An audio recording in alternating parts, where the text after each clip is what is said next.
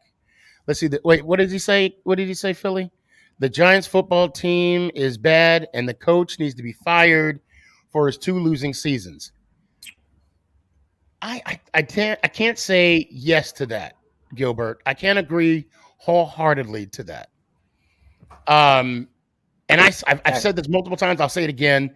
Look, at first I thought he was talking about both teams because I thought there was he said Giants football team. I'm sorry.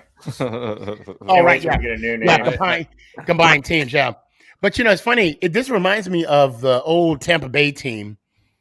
And I wish Coach Judge would do this, right? When they ask about, how does he feel about the team's execution?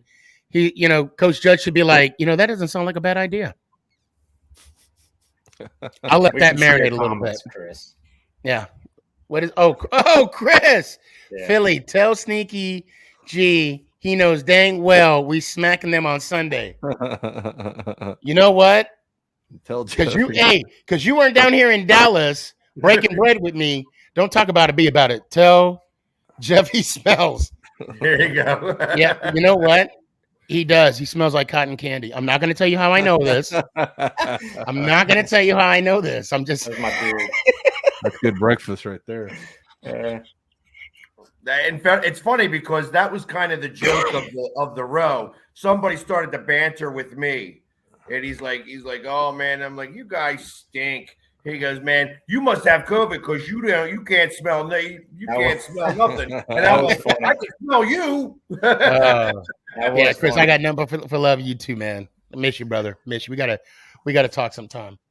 Going off those stats, that's pretty crazy that he net positive, no yards, 29 minutes of retaining the ball, and you didn't do anything. We didn't do a damn thing. And I finally watched Coach Judge his post press conference.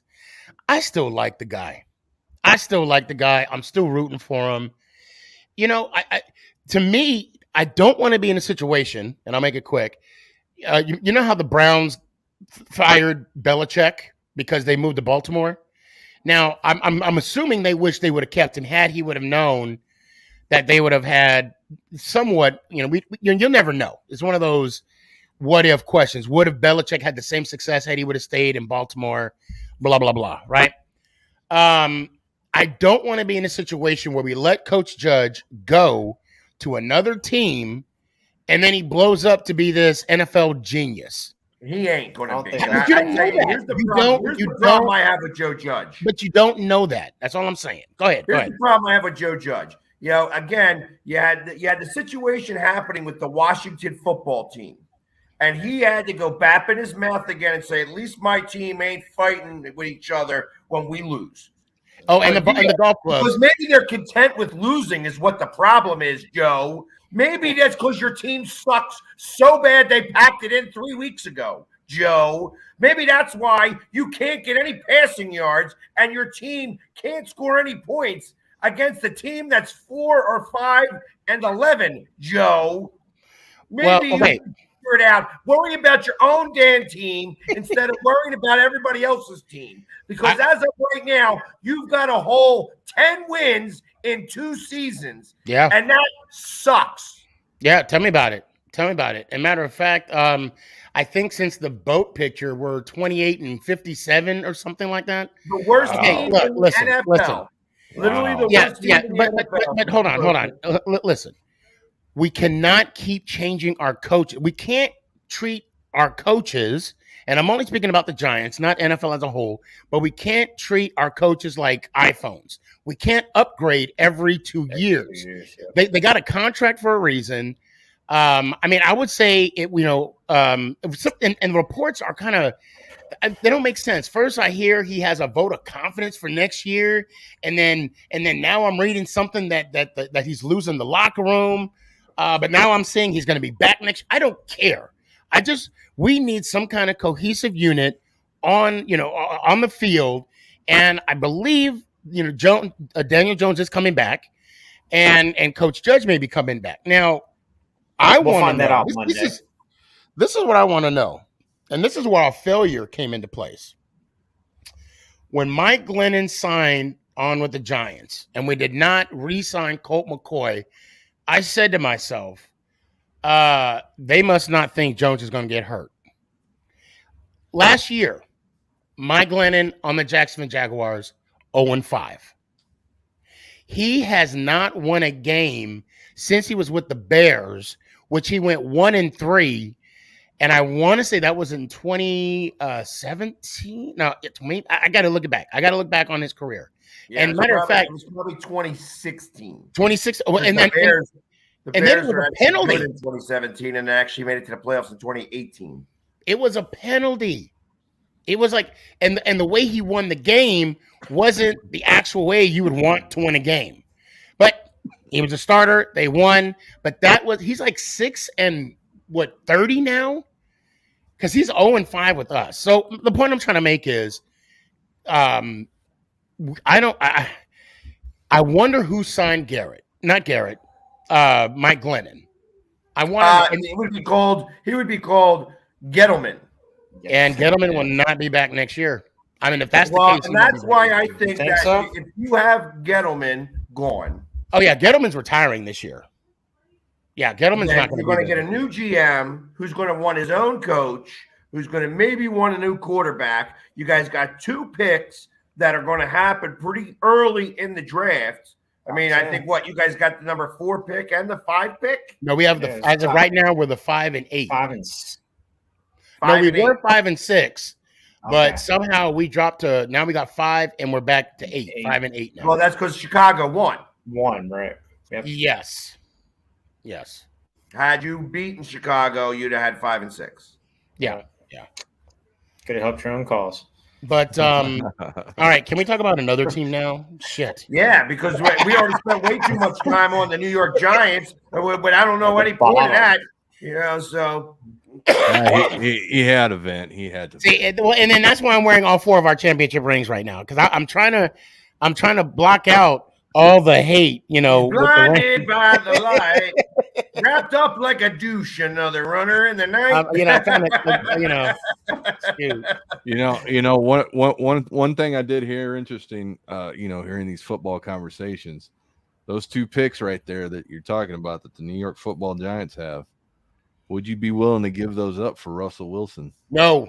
And here's why. We don't have an offensive line. Point blank. If we pick up Russell Wilson, he's going to be running for his life, just like Jones is. And then, God forbid, Wilson gets hurt week 6, and then we got Mike Glennon backing him up, and we're right back where we are. Well, I was as soon as Philly said, blinded by the lights, that's New York City, and they're talking about there's a lot of stuff that's going to be going on this offseason with you guys, but and there's a lot of things that's going to be changing. Wait, and then with Gettleman, and I'll end with this. There's reports that he is not a nice person. Now, with my medium or mild interaction with him at AT&T, I thought he was an all right guy. He was approachable. And matter of fact, when I gave him his props for the last 2 drafts, because look, not to how can I say this? I don't know what the word I'm looking for, but basically he's a dead man walking because he's going to be gone next year. I don't want to beat the horse. I mean, it's already dead. So you were sucking up to see if you could get on the field passes. I understand what you were doing. No doubt in my mind that you had no field passes are field passes. You know what I'm saying? But no, seriously though. I mean, I didn't want to beat him when he's already down. The man's already down. He knows his record as being the GM. But I wanted to give him his props on the 2 drafts, the last 2 drafts. And he said to me, I had a lot of help. Basically giving the people around him a compliment. Correct. For someone to do that says a lot about a person. So I'm not going to take it as it was a show in front of me and others around him, because, he said it instantly, without even hesitation. So I'm really curious. And it came from a tight end that was released. So I don't know if it's because, it's an employee that got fired and now they're bitter because they got fired, or if there's some validity to it. Matter of fact, anybody that's watching this, if you work for the Giants, please give me a call, 520-720-1714, and let me know if it's true. And I won't share it. I won't share it. For a nominal fee, I won't share it. I'm kidding. All right, I'm done. Next. All right. Well, so we haven't really spoken about Dallas in the last couple of weeks, so we'll let you have the floor for a second there. Well, they lost. I'm sorry. Was that my outside voice? Yeah, we did lose, and we did deserve that ass whooping. I mean, our offensive play calling is just horrendous. I don't know what the hell Kellen Moore's thinking of. I don't know what this Dallas Cowboys offensive, team as a whole is thinking of. They just stunk it up these past 2 games. Even though we won the previous one, this Arizona game was just, that's something that we should have controlled from the very get-go. What I mean by the play calling's horrendous, we're not running the ball. We have 2 of the best backs in the backfield. Our targeting of our best wide receivers is just not there. I don't understand how you can walk up to the line of scrimmage and kill almost every damn play. Now, is it Kellen Moore? Is it Dak Prescott? I don't know. It's not going to be here neither, today or tomorrow till somebody decides on who's going to be doing what. But this coming game that we've got against Philly, I really don't even think we're going to be trying to play to win. I think, we're saying we're going to play to win. But right now, as it sits, I think if the game gets out of control, a little bit above, I think our guys are going to sit and just call it a day and wait till the playoffs. Like I said, no doubt in my mind, I'll be 100% honest and straightforward with this. I fully believe that the stadium was not, cleaned well enough. And that's the reason why half of the Eagles got COVID. They went through great protocols. They never got COVID all season long. All of a sudden, they got COVID. And that tells me that happened at the stadium. So you can't. That stadium is horrendous. I can't believe that the NFL, the NFLPA, has not done something to call to attention what the Washington football team has to do in order to make this better, because fans falling from the stands, water coming out of pipes, continuously, shitty water, continuously on. It wasn't poo water. It was rainwater. But what happens with rainwater when it sits in a dingy, dirty pipe forever? With different materials in there like salts and bacteria and stuff like that, it definitely begins to stink. Yeah. Right. It wasn't sewer water then. It was not sewer water, but it became sewer water because it was stuck in the pipe because the downspout was clogged. Yeah. And as far as that guardrail that did fall, supposedly it.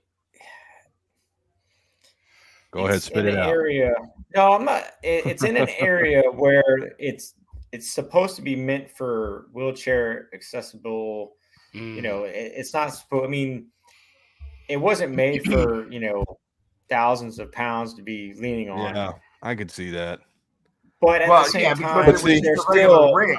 But the problem really becomes the security guard should not allow them to come down there. Bottom line. Yeah. Oh, that was in the stands, basically. Yes. Correct. But I will tell you, when it actually happened, those guards did rush in for the protection of Hurts. They did, Right, but they didn't offer any medical attention to anybody. Yeah. They didn't. Because you could tell that they weren't seriously injured. Off the field. That's what they were saying to everybody. Get the F off the field. Yeah. So you know what? That should. I'll be honest. That's a class action lawsuit. That is absolutely. I can honestly see somebody be like, "My neck and my back. I need $150,000, but I'll sell it for a root beer and a piece of gum." I can see it. I could see it. No, they weren't Giants fans that they wanted to. No. I'm talking about that's Eagles fans. You know, because they were, my pee hurts. You can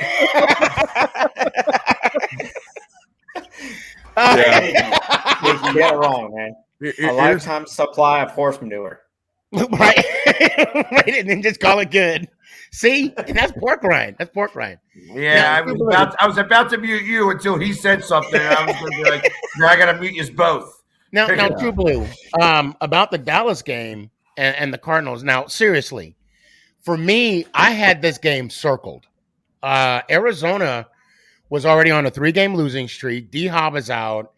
JJ Watt's out. I mean, they had their issues with injuries.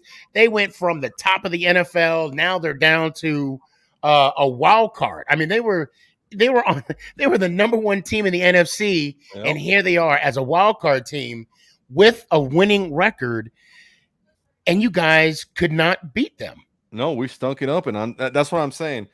Our offensive to me, this is one of those games where I was like, okay, if Dallas wins, I'm a little worried. I'll be like, I'm a little worried because I had this circled because you got to go against the Rams, you got Tampa, you got Green Bay. I don't see, and again, Arizona. And I'm not saying this because I hate the Dallas Cowboys. You know, I got a lot of love for you, True Blue. But the way it's looking right now, you're going to play the Cardinals again at home. Now, I would honestly be worried as a Cowboys fan. And for someone as a Giants fan, I'm excited. And I'm being honest. I'm being completely honest. Well, that's the thing. I've got to see I've everything that I've been reading, everything that I've been looking at, the offensive play calling has just been horrendous. Our time management has just been horrendous. Everybody wants to blame the officiating. Everybody wants to do this. No, you win. You don't have anything to worry about officiating wise. That's the part that's the part that fans need to realize. Yes, there are some blown calls. It happens to everybody, but you got to sit back, take a look and say, okay, it was 1 or 2 calls. That's it. That shouldn't determine my football game. If I'm good enough, I'm good enough, and we should be winning by 10 or 20. Sneaky, you're you're echoing. Yeah, I got it. Yeah, you're echoing, Sneaky. Oh. Hey, so but to go back with what you're just saying there, I felt that McCarthy was not a very good coach, and it's the cream rises to the top, but the crap. That's what's happening here. And again, the head coach has all the responsibility of what's going on. That's the part that's really upsetting to me is the play calling that's going on the field. Again, from the rushes, how we only have 30 plus rushing attempts in the past several games. The types of play calling that's being done. You look at the other NFL games and you see how the offenses are running. I watched the Cincinnati Kansas City game. That was one of the funnest games to watch because both teams were clicking, but both offenses knew what they had to do. They were putting people out there for wide receiver. The kid, whoever that kid is from Cincinnati, is a hell of a wide receiver. Chase, Jamar Chase. Yeah, that kid is an awesome beast. But again, I was looking at the NFL play calling around the NFL, and besides my team, I was looking at the Washington, I was looking at Philly, and it seems to be like one of the like for Philly, one of the things that I'm seeing is that it looks a little bit collegiate. What I mean by that, the RPOs, everything else. A lot more teams are trying to execute with that, and that's not one of my preferred, methods of playing in the NFL, but it seems to be working. And we've got to do something offensively on our side to start doing something to combat these guys and stop getting 3 and outs, because I'm telling you, that Arizona game was more than upsetting. We should have won that game by 15. But again, all the play calling that was done, kill. Every time you walk up, kill. I just don't understand it, because I'm looking at the play calling, I'm looking at the field, and I'm saying, okay, you killed it to run it to the ball to right where the guys are sitting at. It just doesn't make sense. So Kellen Moore and McCarthy, they need to start doing something better. The field, oh man. I mean, they've literally made our field from 100 yards to like 20. So what do you think about the fact that Zeke Elliott said he's playing this Sunday? Yeah, he's going to play. I believe these guys are going to play, and I'm going to believe that, you know, they're going to play as hard as they can. But again, if it gets out of control, they're going to sit back and look at it. Yeah.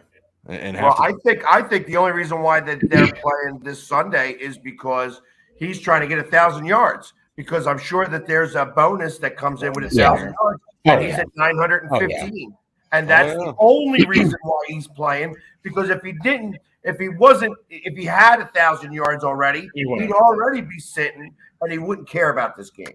He should have 1,000 yards already, but these, again, offensive play calling. And if we go into this postseason and the Dallas Cowboys can't even get past the first round, you better look at Monday. That following Monday, somebody better be gone. And I know who it should be, and I know who I want it to be, but I'll let that decision wait till then. Text me. I'm curious. I'm curious as to who you think it is. Well, or who you want it to be. Text me if you could, True Blue. What kills me is there's a lot of talks of Kellen Moore getting a head coaching job somewhere.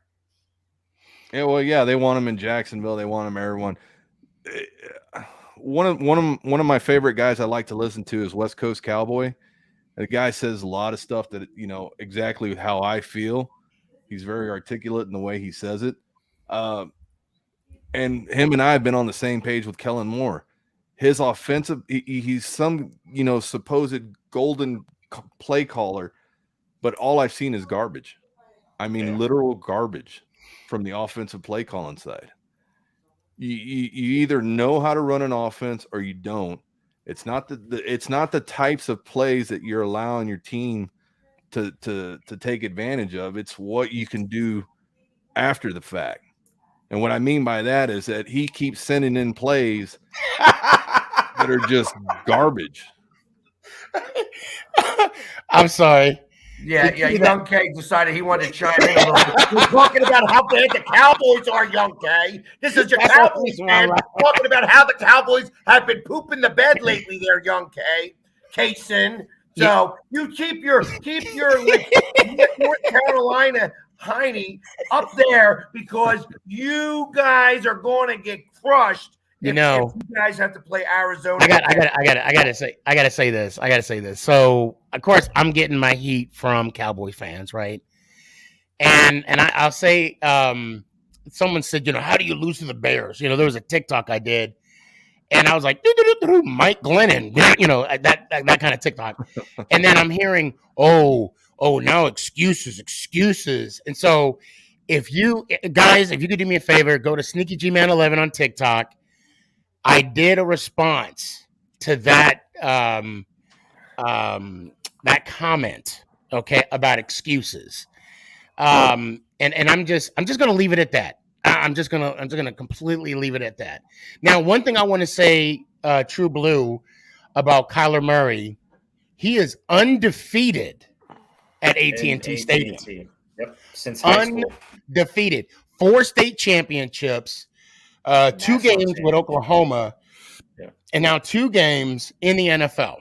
Yeah. So when I was talking with someone, I don't remember when it was, I said to him, I said, hey, he's undefeated. And I don't see them losing. And if it is a loss, it's going to be a close one. Oh, and I do want to say this. It was a fumble. It was a fumble. Very end. Oh, yeah, most definitely. And again, I'm not going to leave it up to the officiatings with a couple of minutes to go when they should have did something a long time ago. Yeah, and I think there was a confusion of personnel or something to where that one time it was during and see, this is another reason that pisses me off about Jim Fossil, the special teams coach, is you have to be ready. This is the NFL. This isn't college. You only get 3 timeouts per half. Either you know what you're doing as a coach or you don't. Don't sit there with your thumb up your butt and then, you know, turn around and try and blame Coach McCarthy for your inept ability to have your special teams ready. Because tell him why you mad, True. Tell him why you mad. Oh, trust me, man. If you guys would have heard me Sunday, you guys would have been what the. I wish I could have been a fly on that wall because I've never seen you like this before. You're normally like, hey guys, sometimes we're going to go out there. You're going to win. You're going to lose some. We're going to do our best. We're going to give 110%. Okay, that's what we're going to do. I think.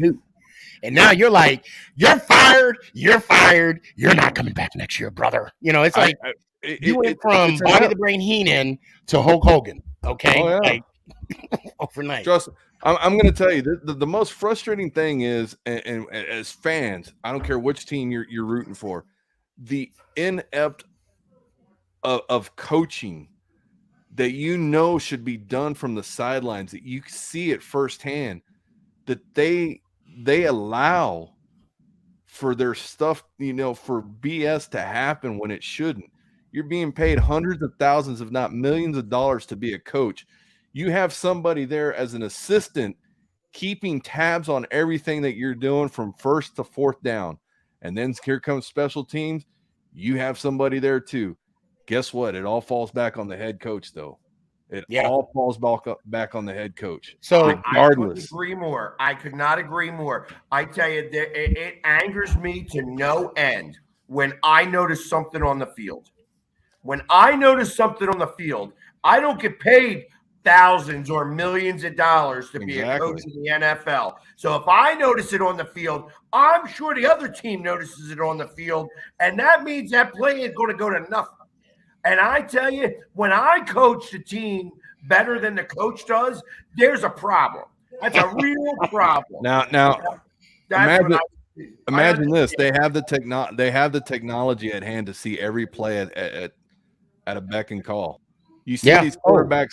You see, this is the most upsetting thing for me as a fan, seeing our when the QB screws up, whether he fumbled the ball or the guy didn't run the right route, or he ran the right route and he didn't throw it, and then he wants to sit there looking at a damn tablet to try and make up something for that everybody can see on the field, including his coaching staff. Wait. So wait. Let me clarify that real quick. So you're saying, like, I'll say Daniel Jones. I'm not going to use Dak. They look at the tablet. You're saying they're just doing that for show? Yeah, they're doing it for show. They knew exactly what's going to happen, because that's why you got assistant coaches coming over. Kellen Moore should come over and say, hey, this is exactly what happened. Let's take a look. But see, here's the thing. They want to make it look, and I don't give a crap what anyone says. These guys are grown men. They knew exactly what happened on the field. They knew where these guys were lined up. When you're the quarterback, you're the captain, you better damn know where every defender's at. Exactly where you're throwing. I'm going to push back somewhat. Listen, but that's why Brady broke the thing, because it confirmed exactly what he saw, and he still did the thing wrong. Exactly. It wasn't the tablet's fault. I think it was his fault. I want to push back a little bit on that, because it's hard for me to believe that. I mean, I know why they have the tablets, because remember, they used to have the paper thing before, right? Correct. Where they show the different coverages and all that. Now, of course, that took the place of. And I mean, I don't know. I'm not in that position to see or hear exactly what they're looking at. But I'm assuming it's about coverages. It's about, third down and 5. This is what they showed. This is what we could do for the next third down and 5 in the same situation. Because I think that just helps the situational football. I don't know. I'm just guessing. Well, that's what I'm saying. These guys come off the sideline and immediately look at a tablet, knowing damn well exactly where every defender was set up to begin with. They know the routes that they had. They know the plays that they had. And then they want to sit there and second guess themselves by looking at a tablet, knowing damn well what they should have called on the field at the time, because then they go out and they do it again. And then they do it again. And then they do it again. Well, and then people still have to sit there and say, this is why we fail. No, that what you're explaining is what Mike Glennon does. I don't think every quarterback does that. Only if your name is Mike Glennon. Well, look. Well, you know what? The truth of the matter is that Dak Prescott does the same thing as well. So I mean, it's just because if he was a better quarterback like that, he wouldn't be running into the same situations over and over and over again. Exactly. I mean, he's been in there for 5 years now. 5 years he's been the quarterback of the Cowboys. You know what I mean? Minus a year because he got hurt. But he's had a full year. He was playing amazing in the beginning of the season. Back when they were playing tougher competition. Not that the Cardinals are not tough competition, but the Cardinals were on a 4-game losing streak. Not even 3. 4 games losing streak, and then all of a sudden, bam! Oh, okay. Wait. So So I misspoke. It was 4 games. It was a 4-game losing streak. Okay. I thought it was a 3-game. My bad. Good call, Philly. Good call. Yeah. See, that's where I'm saying is that these guys know exactly what they're doing. They're grown men. They're their quarterbacks. You audible, and see, that's one thing that really gets me. If you audible out of a play, you better damn well execute it and not be stopped for a yard loss or whatever loss it may be or incomplete pass. That's the whole reason you audible. You guys didn't play the Rams this year. No. Why the hell we played the Rams? Because I'm writing him a letter. I'm writing him a letter. Because you guys were in second place. That's why. Yeah. And they were in third place. Okay. Yeah. The based on. I mean, we had to play New England again. Right. Because that's right. Yeah. Place. All right. So real quick, because we're running short on time here. Okay. Let's go to the Saturday game where we have the Cowboys from Dallas coming up to Philadelphia for the 18th week, the first week 18 preseason game that there's ever going to be, with the Cowboys getting 7 points against the. Yeah, you're still going sneaky here with the the over under is 42.5. I'm going to go. We have Micah Parsons is out this week. So far, how many guys do you have out this week? 12. Wow. Oh, you didn't? Did you mention Gallup being out for the year? Yeah, Gallup towards ACL. Yeah, Gallup's done. I think, man, with our starters playing and everything going, I think, depending on the game, who's going to want to play and everything, I'm going to give this Cowboys 24-21 Cowboys. I think you're giving them way too much credit for both teams. I think that this game is going to rival the game in the last game of the season in 2017-2018 season. Oof. And it's going to be ugly. It's going to be cold as hell. It's going to be cold as hell on Saturday night. So it's going to remind me of that game. I think it's going to be like a 13-9 game. Yeah. Oh, kind of like our game. Yeah, kind of like our game, your game, but different. It's going to just be uglier, much uglier. And I tell you, here's what I hope. Here's the one thing that I wish and hope and pray for: that Zeke gets 81 yards. He's gonna get 83. Well, that's even fine. He can get 83 and miss by 2 yards. I want him. You don't want the man to get his money? No money. No money. See that's another thing too, is this special teams that we've got. So worse yet, he might even get hurt because he wants to play dumb. Oh my God, you're putting that out in the universe. Wow. Oh, well, hey, listen, it's not me. He's the one that's saying I'm playing, and everybody knows why he's playing, because he gets the bonus at 1,000 yards, and he's at 915. That's why he's playing. I don't wish injury on anybody, but I tell you, when you play stupid, that's when the stupid things happen, and it's going to be an ugly night. It's going to be cold as hell. That's when weirdo things happen. You're going to have like 12 starters not playing on the field which means that there's going to be people that are going to be in the wrong position at the wrong time. Yep. And that's what makes freak accidents and injuries. Every time, especially with the weather. So Pork rind. I'm not. Listen. I don't wish injury on anybody. So don't. Oh, I know. Right. No, I'm not. That's what I'm talking And about. to clarify, I just said that we're putting that out in the universe. That's all I'm saying. I'm gonna just say this. I'm not rooting for the Eagles, but I'm rooting for Dallas to lose. So I'm with that's you on my that one, score. Sneaky. Yep. That's my score right there. I'm 7-0, Philly. 7-0. But I'm not rooting for them. I'm just rooting for Dallas to lose. So I say 17-14 Philly. I don't know that. So we all have the under. Curry. Except actually, Yeah. you have it over. You have it over. True. Yeah, I have it over. Yeah, but And- everybody else has got it under. I think it's going to be well under. And again, 12 players out on your guys' side. The temperatures. What are the temperatures going to be? I think it's going to be like 24 degrees. Okay. Oh, start time 8:15.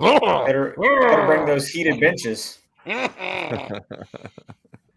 So the other game, because we got only Jerry 4 started. minutes left to go, and we got to stick to an hour now because we're on TV.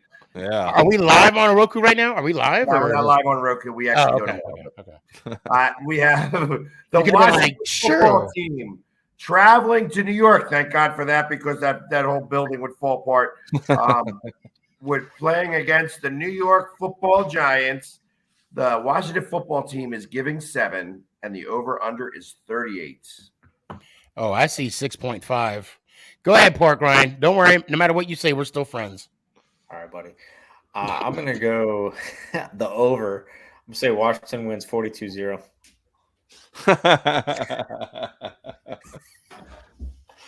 Okay, we're not friends. Shit. You heard it first, folks. Can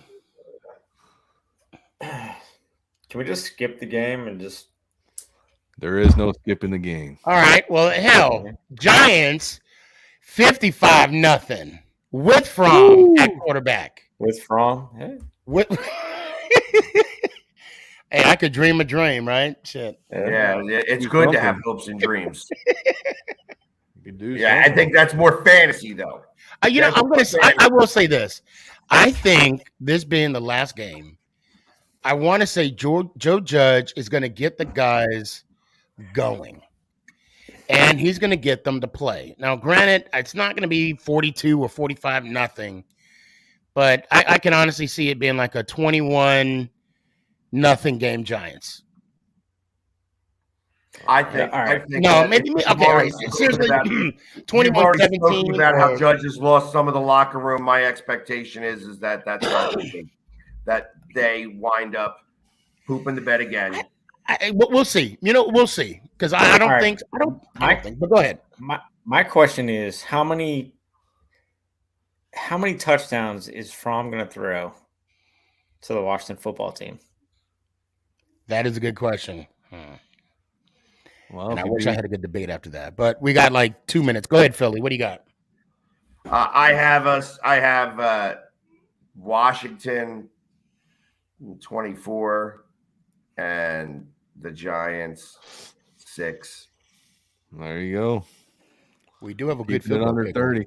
Now, the one thing with all the leaks going on between Washington Football Club team leaking out their uniforms, Mhm. I better not see one star on y'all's uniform. No, so the stars that we have, it's on the inside of the inside neck, on the back of the neck, and it's 3 stars, and that represents Washington D.C. True Blue, we got less than a minute. What's your prediction? What we got? Oh, I've got Washington winning this game 17-13. And there you have it. It's So- gonna be the last weekend, folks, of the NFL season. There you go. Week 18. And next week we start talking about how they're going to celebrate being on the couch and how the Eagles and the Cowboys are going to go forward in the playoffs. Hey, Sneaky, it won't be long, buddy. It won't be long. They'll be sitting there right there with us. Right? We'll be saying the same thing. Guys, and that's all I care about. So, everybody, until next week, go Bears! How about them Cowboys? Go football team. And the playoffs are coming.